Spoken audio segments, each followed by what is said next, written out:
How are Bayley Scales results interpreted?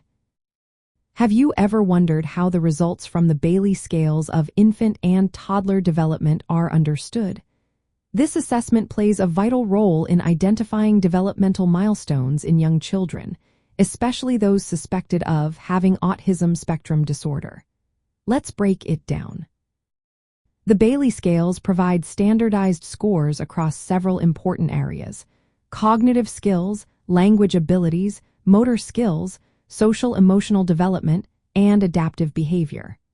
These scores help professionals see where a child stands compared to typical developmental milestones. When interpreting these scores, professionals compare a child's results to standardized norms. The average score is set at 100, with a standard deviation of 15. If a child's score is 85 or above, it indicates typical development.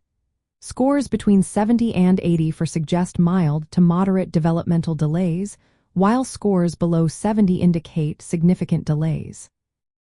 Each area is assessed separately, which allows for a detailed view of a child's abilities. For instance, the cognitive domain looks at problem-solving skills, while the language domain assesses both understanding and expression of communication.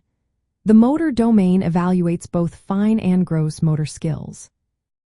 In the context of autism spectrum disorder, results from the Bayley Scales can reveal specific patterns. Children with autism spectrum disorder may show notable delays in language and social-emotional areas. Interestingly, cognitive scores can vary widely among these children.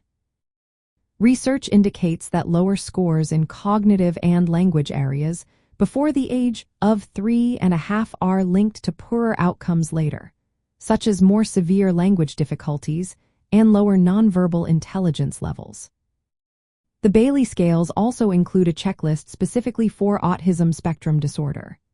This checklist features items across cognitive and communication scales that can signal early signs of autism spectrum disorder when certain scores fall below expected levels. This aspect helps clinicians distinguish autism spectrum disorder from other developmental delays. Practically speaking, the results from the Bayley Scales guide early intervention strategies. They help identify which areas need support. For children with autism spectrum disorder, this means creating tailored therapies that address language challenges, social interaction difficulties, and motor skill delays highlighted by the assessment. In summary, interpreting Bayley Scales results involves looking at standardized scores across various developmental domains. Special attention is given to language and cognitive delays, which are often seen in children with autism spectrum disorder. These results are essential for diagnosis, prognosis, and planning effective interventions for young children on the autism spectrum.